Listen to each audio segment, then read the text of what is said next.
Hi friends, welcome back to my channel. My name's Jack, this is Jthbooks, and I feel a little bit nervous asking this, but do you fancy going on a little date with me? Do you want to come book shopping with me? I know you do. Maybe not the date part, but I think you definitely want to come book shopping. I'm going to London today. There is a book event tonight, and that starts at 7, but it's 8:30 in the morning, and I'm leaving now. I have a 2-hour train journey.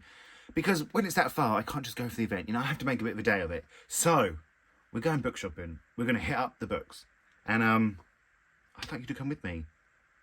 We're obviously going to go gaze the word. Whilst I went to London, I didn't make it there. And that's not what I like to hear. So, we're just going to go shop. We're just going to have a little bit of a shop, a little bit of a browse. Just get that bookshop ambience, that vibe.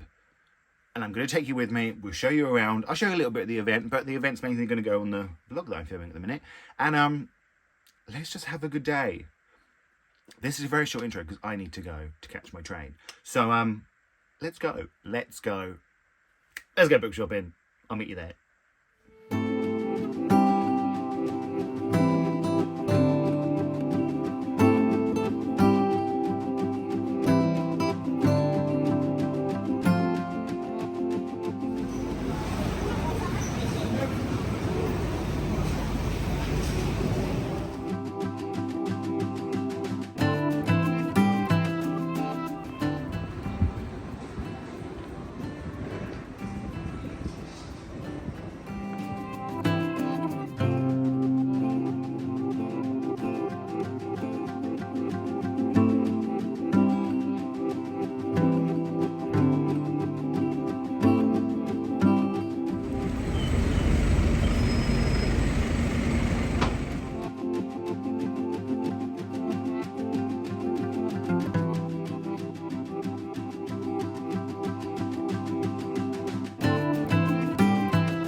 Hi friends, it's the next day. I hope you liked my little montage of my book shopping day. I didn't have a great day, I'm going to be honest.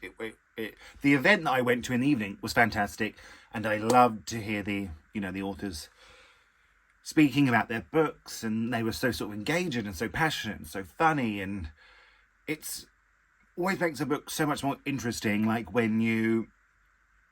Not interesting, that wasn't the right word, but makes it, you just have more respect, not respect, that's not the right word. Do I know any words? You just have, you're so much more intrigued by it when you learn the author's process and what they mean behind it and how much their thought goes into it and their heart and their soul, because it's what happens. It's just what happens. So that was really, really interesting. There's hopefully while I've been saying this, there's been clips of Julia Armfield speaking about her book. They probably won't really sound. And Jonathan Scoffrey reading from his short story collection, which, you know, he was there, and by the time this goes out, this video, it will have long been announced, but he was there because he was nominated, shortlisted for the Booker Prize. So he was just sort of sitting there wondering, am I going to win? Am I going to win? I don't know how he done it. I would have been too nervous to even leave the hotel room. I just sat there and waited. But I did get books. Okay, I bought 12 books. Okay, I know. I can feel you going like this. Classic Jack. And I got some from the thing. Let me quickly count how many I got from the 4th Estate event. 6. It was 6. So that is 18 books, isn't it, in total? But I just want to say, like I said, my dad gave me some money. My sister said, if you see any books. So what I've done is I've split it. So I've kept 4 for now. My sister's going to give me 4 for Christmas. My dad's going to give me 4 for Christmas. So technically I brought 4. That is book math. You know, like girl math, this is book math. Okay? I mean, yeah, has my sister given me the money for them? No. So technically I've still bought 8, but and it was tough trying to split them up. I thought, which ones I want to keep, which ones I might want to read now. But and I had to carry them around. My fingers are actually sore from the bags. oh, poor Jack. Let's start with the books that I got for free from the 4th Estate event. Now, I have to say, they had some queer books there. 4th Estate are bringing out some fantastic sounding queer books first. And the authors were there talking about them. Now, Private Rights by Julia Armfield. One of the main reasons I went. They didn't have a proof. I believe, they sort of said January. But Julia Armfield is bringing out a new book. Author of Salt Slow, the short story collection, and Our Wives Under the Sea, which I absolutely love. So I'm very, very excited. We also have Experience by Kate Young. Now, Kate Young was so brilliant to listen to. The trouble is, I saw people taking photographs and recording videos, but I just sit there and listen. I get so sort of enthralled in what they're saying. I'm like, oh, I'm really supposed to be, but I'm here to talk about the book, so I hope that works. That's good enough. Now, she really was engaging, and this is one of the queer ones they have, and I'm very excited for it. She described it as fun girls having fun. What more do you need? I'm pretty sure Julia Armfield described this as a lesbian King Lear at the end of the world. The friend. It's lesbian season. But let's find out what this is about. The sexiest, most romantic debut novel of 2024. Bet loves May, but Bet and May are on a break, so Bet can catch up on the decade of dating experience she missed out on before she came out. So Bet is reluctantly on a dating odyssey. A quest to have lots of casual sex with lots of hot women and come back to May more experienced and more certain about what she wants. And now she has a new friend Ruth, as queer as her queer dating guide. She can't possibly fail. It's just 3 months and then she'll be back with May. It's the perfect plan, isn't it? This is Love Triangle. It's sort of an homage to classic rom-coms. She very much said that. And I was very, very much looking forward to it. It comes out. I should tell you when it comes out, shouldn't I? I'd love to know. I would absolutely love to know when it comes out. I feel like it was May, June, or July. And next up, we have Evenings and Weekends. Now, this is another queer one. Now, listen, I'm not here to... But people didn't pick this one up. Then he spoke, then they went and got it. But I had it. I was ready. It sounded good to me. So let's find out what this one's about. This one is out on May the 9th. May the 9th. Why is that on that one and not that one? I'm not complaining. London, 2019. It's the hottest June on record and the weekend is about to begin. Maggie is 30, pregnant and broke. Faced with a future in the hometown she once fought to escape, she's beginning to wonder if having a baby would be the last spontaneous act of her life. Ed, a bike courier, can't wait to settle down with Maggie, but she doesn't know that he has a secret history with Maggie's best friend Phil. Phil hates his office job and is living for the weekend, whilst falling for his housemate Keith. But there's a problem. Keith already has a boyfriend, and they're about to be evicted from the warehouse commune anyway. And then there's Rosaline, Phil's mother. She's just been diagnosed with cancer and is travelling to London to tell Phil if she can ever get a hold of him. As the Saturday night approaches, each of their lives look set to change forever. Taking place over 2 blistering hot days in a feverish capital, This is an addictive drama, painfully related to anyone living for the evenings and the weekends. And there was also something about this as a whale washes up on the Thames. I know it sounds crazy, but I think it could be the book that like is magic. You know, I'm always looking for those kind of books. So, queer. And they also have a short story collection, which they didn't have proofs of. It was called, I can't remember. I'll put it down here. It was occasionally good something. Moderate to poor, occasionally good. That was it. Moderate to poor, occasionally good. What an amazing title. But very, very excited for it. Then we had Hagstone by Sinead Gleason. Now this I didn't have, and then she spoke. Well, actually, she sent a little video. Then I had to go and pick it up because people were saying it's brilliant. I forgot to tell you. Guess who I met there? I met Eric Carl Anderson. He was very nice. He's not watching, but he was really, really nice. And I was like, I bowed. I do believe. I think I went like this. But he was really nice, and it's always nice to make bookish friends because I haven't got any friends around me. Don't I know that? So he was saying how much he likes Sinead, and so I was like, okay, I'll get it. I'll pick it up. And then we have Bad Habit by Alana S. Portero. I can't read that writing. Translated by Mara Faye Letheran. This, I don't know. They just have like a table. They just have a table of proofs, and you can just help yourself. But it must have called to me at the time. An unnamed young trans woman grows up in a working-class community suburb that has no place for her. She discovers community and kinship in downtown Madrid, amid a lively party scene animated by junkies, pop divas and fallen angels.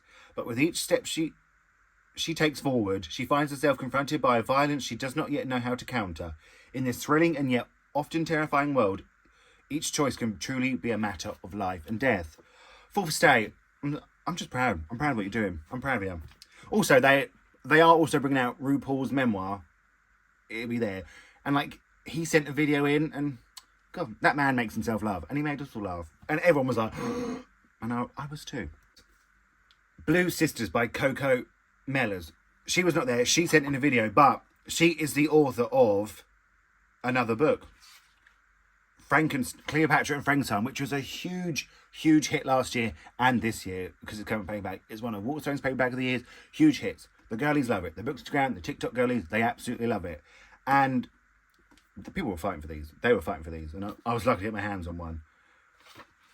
Avery, a straight-laced lawyer living in London, is the typical eldest daughter, though she's hiding a secret that can undo her perfect life forever. Bonnie was a boxer, but following a devastating defeat, she's been working as a bouncer in LA until one reckless night threatens to drive her out the city. And Lucky, the rebellious youngest, is a model in Paris whose hard partying ways are finally catching up with her. I picked up the Paris one, the model. We're not surprised. I didn't know. Okay, I'm not saying like a model. Please don't be cruel to me. It's my little haul from the Fourth Estate. Thank you so much for inviting me to Fourth Estate. Thank you for such a great event. It can be watched online as well, and I got they give you a free tote bag too. Mine says Middlesex on it.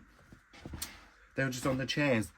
Free tote bag. You know I love a tote bag. Now, as you know, I went to Gaze of the World, I went to Foyles, I went to Waterstone's Piccadilly. I just had a real peruse around the bookshops. And all the books that I've got here, the 4 of them, are actually from Gaze of the Word. I gave the other ones away. But I did buy these in Gaze of the Word too. Because I apparently love postcards. Don't ask, I don't know what's going on. The 4 books I got for myself, treat yourself, from Gaze of the Word are Kiss Her Once for Me by Alice Cochrane. Now, by the time this goes up, you will have seen this in the TBR because I'm doing a vlog for it, which you might have already seen the vlog, I don't know, but a little Christmassy vlog, because I've got to have some fun, and And then, obviously, next year I want to continue on my tradition of reading one non-fiction a month, but I'm running out of non-fiction. I am running out of non-fictions a bit. So I brought this, Not Guilty, Queer Stories from a Century of Discrimination. And this is about people we do not know about that, were sort of arrested or anything. I'm not quite sure, but it's just telling their stories. I'll read you the chapter headings. That's what sold it to me, I think. Well, 1, George, Origins of Prejudice, War, Undercover, Struggle, Pride, Fall, Backlash, Fight Back, Almost Equal, Not Guilty. So I just think it sounds really interesting, and I think this is going to be a really sort of important one for me to read next year, and I will enjoy that. And then, because it has been recommended to me a lot, and this is only volume 1, and I think there's like 4 or 5 of them now, it is a graphic novel. It's called Fence, and this is about fencing. And I believe it's quite a slow burn romance of 2 boys falling in love while fencing. I really sold that. That sounds great, doesn't it? And then lastly, now this, oh, they put a bookmark in. I had such a nice chat with the person who worked in Jthbooks, because I don't get to go very often, although I have been to London quite a lot this year and I need a break. I'm not going to go again for a while, so you won't really see one of these for a while.